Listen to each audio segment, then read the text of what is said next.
कार्यक्रम के प्रायोजक हैं। पेट सफा पहली रात से ही असर दिखाता है और इसकी आदत भी नहीं पड़ती। डॉक्टर आर्थो आयुर्वेदिक तेल और capsule. Roop Mantra Ayurvedic face cream and face wash.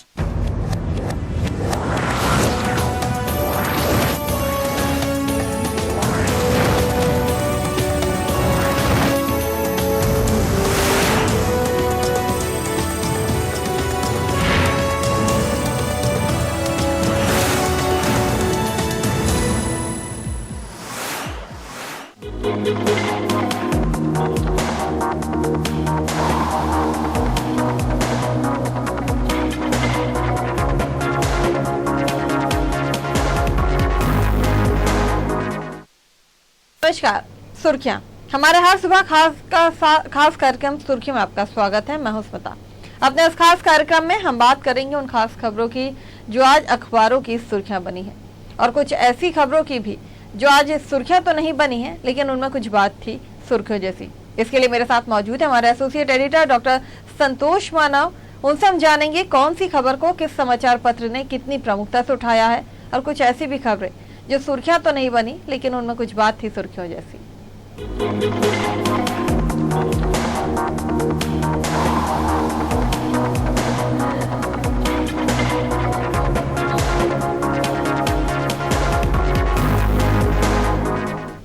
इससे पहले कि हम खबरों को विस्तार से समझें, आइए नजर डालते हैं आज के अखबारों की सुर्खियों पर।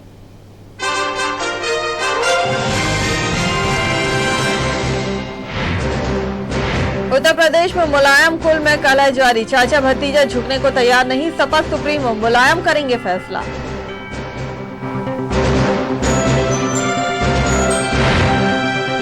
नवजोत सिंह सिद्धू ने दिया बीजेपी से इस्तीफा, राष्ट्रीय अध्यक्ष अमित शाह को भेजा 2 पेज का पत्र। सिद्धू के बाद पत्नी नवजोत कौर सिद्धू ने भी छोड़ी बीजेपी।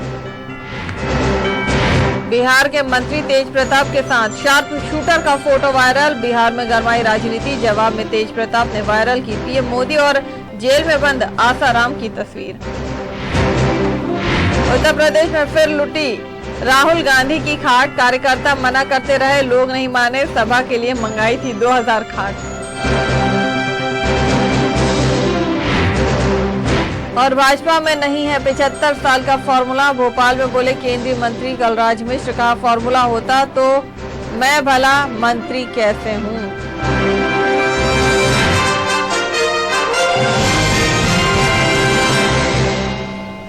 तो यह है आज के अखबारों की सुर्खियां जिन पर चर्चा करने के लिए मेरे साथ मौजूद है स्टूडियो से हमारे associate editor doctor Santosh Manav. Doctor Santosh Manav, Uttar Pradesh का high voltage drama, Sapa supremo Mulayam Singh के घर में इस वक्त कलह मची हुई है। ना तो भतीजा झुकने को तैयार है और ना ही चाचा झुकने को तैयार है। देखिए स्मिता, यही तो सत्ता का खेल है। सत्ता, जिसे कुर्सी मिल जाए, जो सत्ता में आ जाए, उसके बाद रिश्ते गौन हो जाते हैं। रिश्तों से बड़ी चीज है कुर्सी। कुर्सी के लिए इस दुनिया में क्या क्या नहीं हुए हैं। ये तो छोटा खेल चल रहा है उत्तर प्रदेश में। बहरहाल कल दिल्ली में शिवपाल यादव मुलायम सिंह यादव से मिले। दोनों भाइयों के बीच 2.5 घंटे से ज्यादा की बैठक हुई। आज के अखबारों में लिखा है कि बुलाया तो अखिलेश यादव को भी गया था, लेकिन अखिलेश दिल्ली नहीं पहुंचे। लेकिन दोनों यानी चाचा और भतीजे के स्वर में नरमी आई है। चाचा ने कहा है कि मुलायम सिंह यादव परिवार के मुखिया हैं और उनका हर कहा माना जाएगा, उनके आदेश को नकारने का सवाल ही नहीं उठता। अखिलेश यादव भी ऐसा ही कह रहे हैं। उनका भी कहना है कि नेताजी की बात सर्वोपरि है, वे जो कहेंगे वह होगा।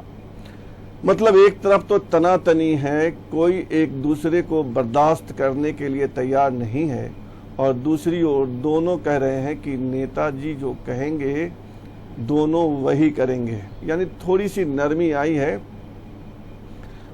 लेकिन इधर जो विश्लेषक हैं, जो राजनीति की नब्ज पर हाथ रखते हैं, उनका कहना है कि यह कोशिश यह है, कुछ लोगों का कहना है कि एक कोशिश यह की जा रही है कि इसी बहाने, यानी ये पूरा जो ड्रामा चल रहा है, पॉलिटिकल ड्रामा, ये सोची समझी रणनीति का हिस्सा है। इसी के बहाने अखिलेश की छवि को उज्जवल किया जाए, उन्हें मजबूत नेता के तौर पर दिखाया जाए, जिससे लोगों की सहानुभूति अखिलेश यादव की तरफ आए और उनको ज्यादा वोट मिले चुनाव में। कुछ लोग यह भी कह रहे हैं कि बसपा नेताओं की जो पिटाई हुई थी उसमें मुलायम सिंह यादव और शिवपाल भी आरोपी हैं और उस पर कोर्ट का फैसला आने वाला है। इससे पहले ही कार्यवाहक अध्यक्ष, पार्टी का राष्ट्रीय कार्यवाहक अध्यक्ष अखिलेश यादव को बनाया जाता है। कुछ लोग यह भी कह रहे हैं कि ये पूरा नाटक इसलिए है कि मुलायम सिंह यादव को मुख्यमंत्री बना दिया जाए और इसके बाद सब कुछ शांत हो जाएगा, मुलायम सिंह सबको ठीक कर देंगे और पार्टी सत्ता में लौट आएगी। बहरहाल जितनी मुंह उतनी बातें, लेकिन सच यही है कि पार्टी में घमासान जारी है। अखिलेश यादव ने कल इशारे में कहा था कि एक बाहरी व्यक्ति के कारण ऐसा हो रहा है जी।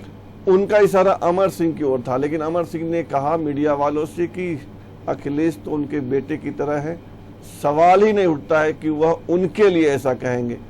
बहरहाल आज के देश के तमाम अखबारों में एक बार फिर मुलायम कुल में कलह की खबर छाई हुई है।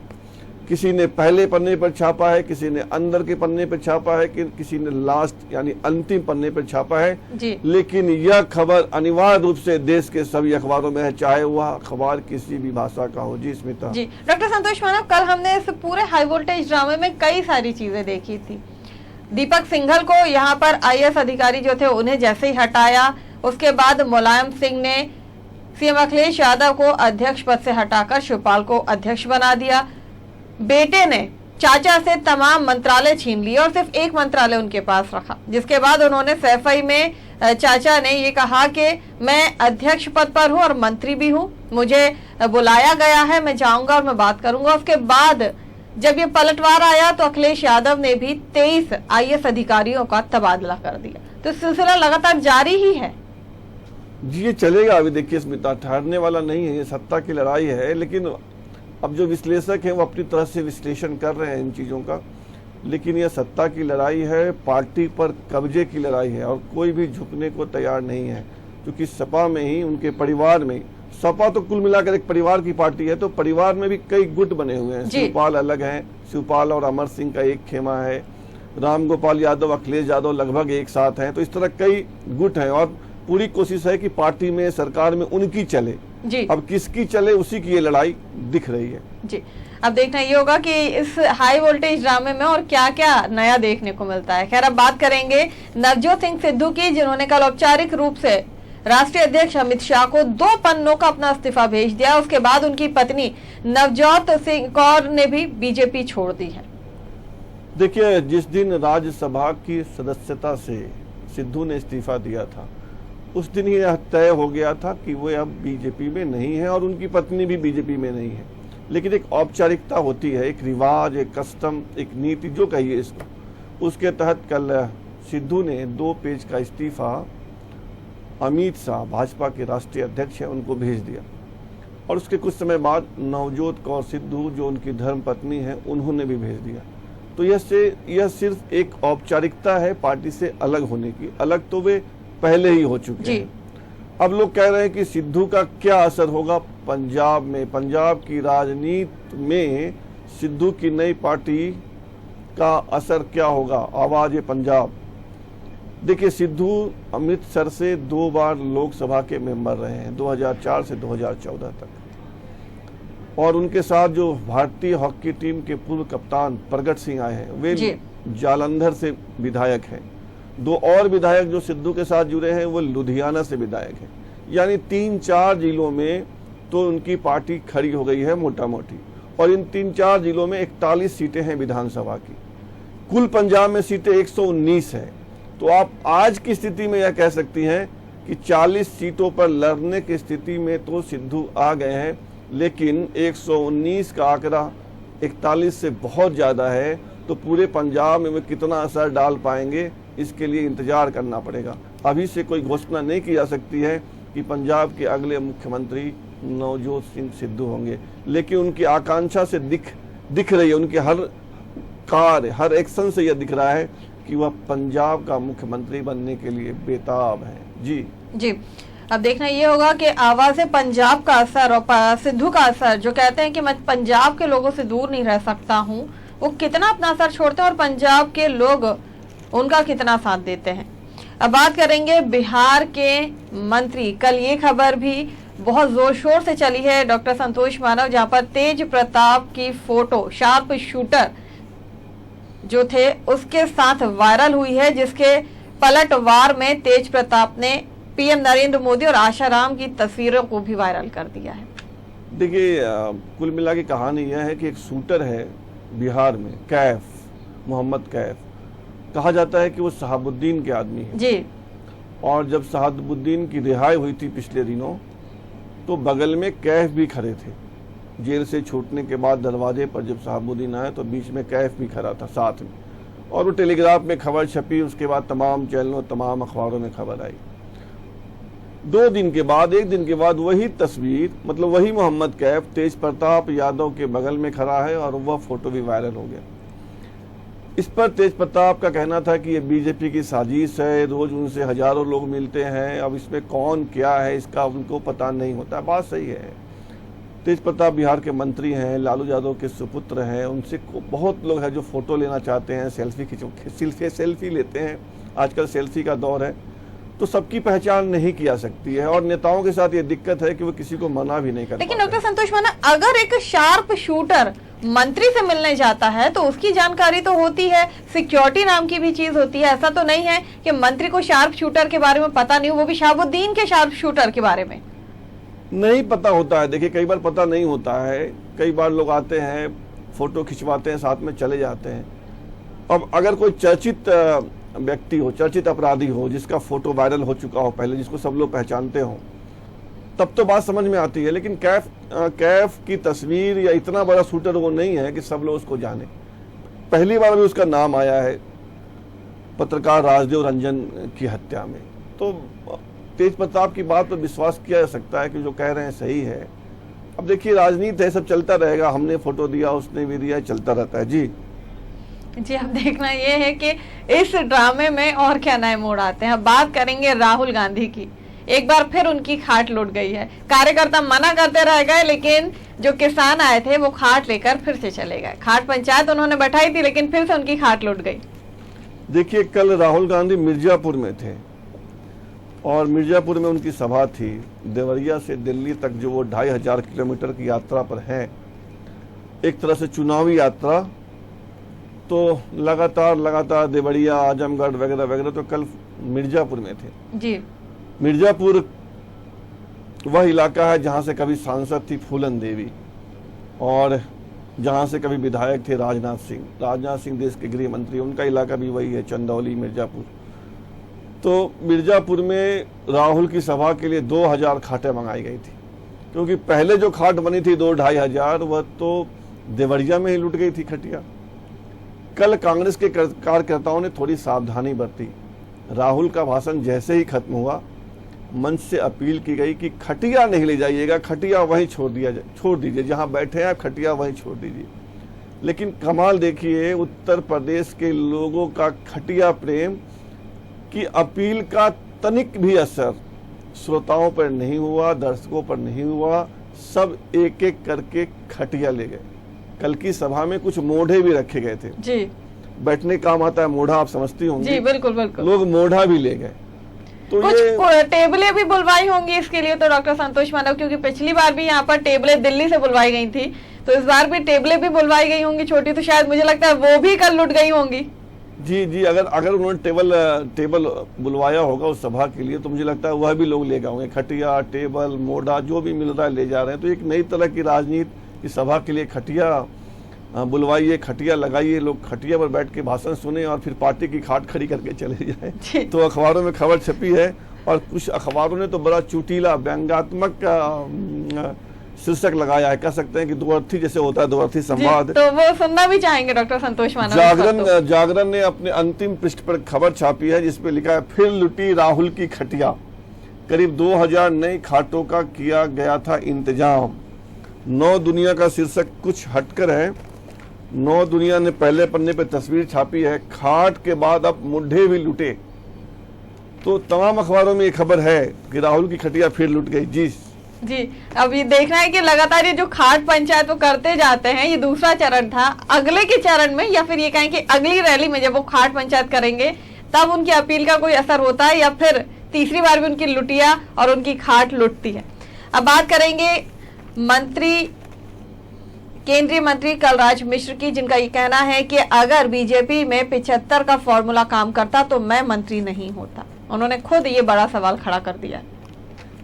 देखिए, पिछले दिनों ये खबर आई थी कि भाजपा ने पिछले दिनों क्यों कहें, जब जैसे ही सरकार बनी दिल्ली में नरेंद्र मोदी की, तभी यह खबर आई थी कि पार्टी ने अघोषित रूप से, अलिखित रूप से एक नियम बनाया है कि 75 पार के जो राजनेता हैं वे महत्वपूर्ण पदों पर नहीं रहेंगे जी। और इसी के तहत लाल कृष्ण आडवाणी, मुरली मनोहर जोशी, यशवंत सिन्हा आदि को, शांता कुमार आदि को मंत्रिमंडल में नहीं लिया गया था और उनके लिए एक अलग से मार्गदर्शन समिति।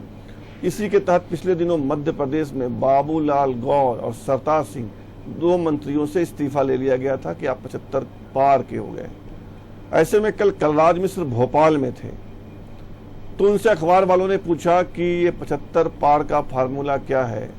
कलराज मिश्र ने कहा कि पार्टी में ऐसा कोई फार्मूला है ही नहीं, और अगर है भी तो उन्हें नहीं मालूम, क्योंकि वे खुद 75 पार के हैं और मंत्री बने हुए हैं। इससे साफ है कि 75 पार के बाद कोई व्यक्ति महत्वपूर्ण पदों पर नहीं रहेगा, ऐसा कोई फार्मूला नहीं है।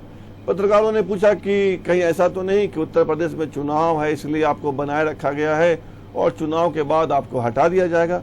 कलराज मिश्र ने कहा कि ऐसी कोई बात नहीं है, वो 75 की उम्र से ज़्यादा के हैं, मंत्री बने हुए हैं, बने रहेंगे। तो कुछ इस तरह की खबर तमाम अखबारों में छपी है, खासकर वे अखबार जो भोपाल से छपते हैं। अब पार्टी में नियम है या नहीं नियम है, लेकिन जो पार्टी का संदेश है, निर्देश है और जो असर दिख रहा है, उससे लगता है कि यह नियम है।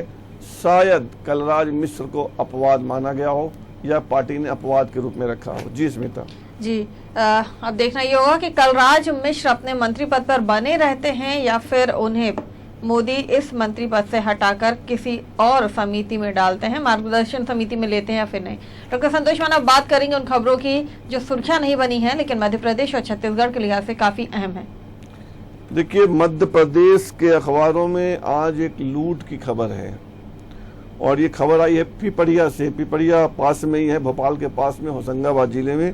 वहाँ एक अनाज व्यापारी है रमेश अग्रवाल जी, उनकी हत्या कर दी है बदमाशों ने और 35 लाख रुपए भी लूट लिए। तो ये खबर आज भोपाल से कम भोपाल से छपने वाले तमाम अखबारों में प्रमुखता के साथ है। इसके अलावा श्योपुर एक जिला है चंबल में, चंबल रीजन में, वहाँ पर कुपोषण से मौत की खबर आ रही है। इस खबर पर लगातार फॉलो अप दे रहे हैं मध्य प्रदेश का अखबार। जी स्मिता जी, डॉक्टर संतोष माना, बात कर लेते हैं संपादकीय पर कि आज किस किस समाचार पत्र ने संपादकीय में क्या क्या विषय उठाया है। संपादकीय का जहां तक सवाल है तो देश के अधिकतर अखबारों में, मैं तमाम अखबार नहीं कह रहा हूं, लेकिन अधिकतर अखबारों में मुलायम कुल में कलह पर संपादकीय लिखा गया है कि कैसे चाचा और भतीजे में लड़ाई हो रही है, सत्ता की लड़ाई। नौ दुनिया ने इसी विषय पर संपादकीय लिखा है, मुलायम कुल में कलह पर, और संपादकीय का शीर्षक है सपा में शीर्ष पर कलह। नौ दुनिया ने लिखा है कि सत्ता के सूत्र सपा के हाथ से निकल रहे हैं, चुनाव को 4-5 महीने ही बचे हैं और लगता है कि सत्ता जो है इनके पास नहीं लौटने वाली है। ऐसे हालात में चाचा भतीजे का संघर्ष पार्टी को और कमजोर कर रहा है, यह नौ दुनिया के संपादकीय में कहा गया है। पत्रिका का संपादकीय भी इसी विषय पर है। पत्रिका ने संपादकीय का शीर्षक दिया है सत्ता की खातिर। पत्रिका लिखता है कि अखिलेश यादव ने एक के बाद एक कार्रवाई करके पार्टी को यह संदेश दिया है कि सत्ता के बॉस वे ही हैं, अगर बॉस वे हैं तो चलेगी भी उनकी ही। यह पत्रिका का संपादकीय है। भास्कर ने अलग संपादकीय लिखा है, अलग विषय पर लिखा है, उनका सब्जेक्ट अलग है। दिल्ली में चिकनगुनिया एक बीमारी है, इसको लेकर आप पार्टी और भाजपा में घमासान की स्थिति है। दोनों तरफ से बयान आ रहे हैं, शब्दों के बाण चल रहे हैं। तो चिकनगुनिया पर दिल्ली में आप और भाजपा के बीच जो संघर्ष चल रहा है उस पर है भास्कर का संपादकीय और शीर्षक है चिकनगुनिया की राजनीति में उलझी आप और भाजपा। जागरण ने भी उत्तर प्रदेश में चाचा भतीजे के संघर्ष को संपादकीय का विषय बनाया है। जागरण का शीर्षक है सत्ता की उठापटक। जी। जागरण लिखता है कि ये पूरी लड़ाई सत्ता के लिए है और सत्ता में किसकी चलती है यह बताने के लिए है। जी स्मिता। जी, बहुत बहुत शुक्रिया डॉक्टर संतोष मानव मेरे साथ आज के अखबारों की सुर्खियों पर चर्चा करने के लिए, आखिर उनके पीछे का सच क्या है ये बताने के लिए, और संपादकीय विषय पर ये बताने के लिए कि आखिर किस किस अखबार पत्र ने कौन कौन से संपादकीय और किन किन विषयों पर लिखे हैं। कल फिर कुछ सुर्खियों को लेकर आपके सामने हाजिर होंगे, लेकिन फिलहाल के लिए मुझे दीजिए इजाजत। अब बने रहिए न्यूज वर्ल्ड के साथ।